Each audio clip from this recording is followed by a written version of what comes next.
আমরা এখন আছি সদরঘাটে। খুব সুন্দর সুন্দর লঞ্চ, খুবই অপূর্ব। তার থেকে একটা খুবই সুবিশাল দানবাকৃতির আর খুবই বিলাসবহুল লাক্সারিয়াস। দেখুন এটা কত বড়, বিশাল বড়।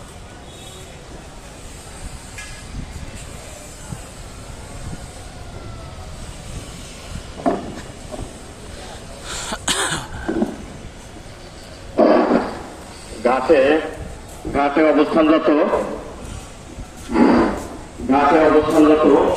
সকল লঞ্চের মাস্টার এবং মালিক কর্তৃপক্ষের দৃষ্টি আকর্ষণ করছি, আপনাদের লঞ্চের কোনো ক্যাম্পাসার দ্বারা টার্মিনাল পোর্টে দাঁড়িয়ে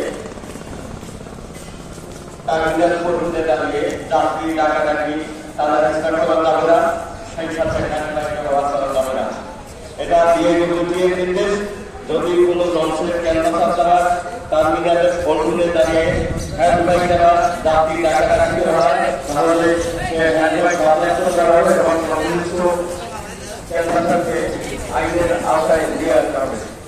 যদি কোনো লঞ্চের ক্যাম্পাসার দ্বারা টার্মিনাল পোর্টে দাঁড়িয়ে যাত্রী ডাকাডাকি করা হয়, প্রচুর লঞ্চের সারি, সে সমস্ত লঞ্চের ঢাকা বরিশাল যাত্রা বাতিল সহ আইনের ব্যবস্থা গ্রহণ করা হবে।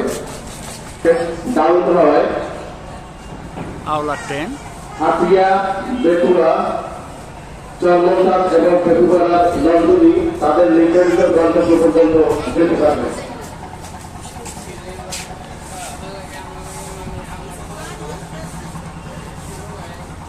দীর্ঘদিন বন্ধ থাকার পর ফুলেরহাট, বান্ডারিয়া, কালখালি নৌঘাটের লঞ্চ পুনরায় চালু হওয়ায় আজকে ফুলেরহাট, ভান্ডারিয়া, কালখালির উদ্দেশ্যে এলবি অফার লঞ্চটি এমন সুন্দর সুন্দর আরো অসংখ্য লঞ্চ আছে, ফুলেরহাট ভান্ডারিয়ার উদ্দেশ্যে সেন্টারে ফুলেরহাট অনেক সুন্দর। ভান্ডারিয়া যাত্রী সাধারণের উদ্দেশ্যে বলছি, দীর্ঘদিন বন্ধ থাকার পর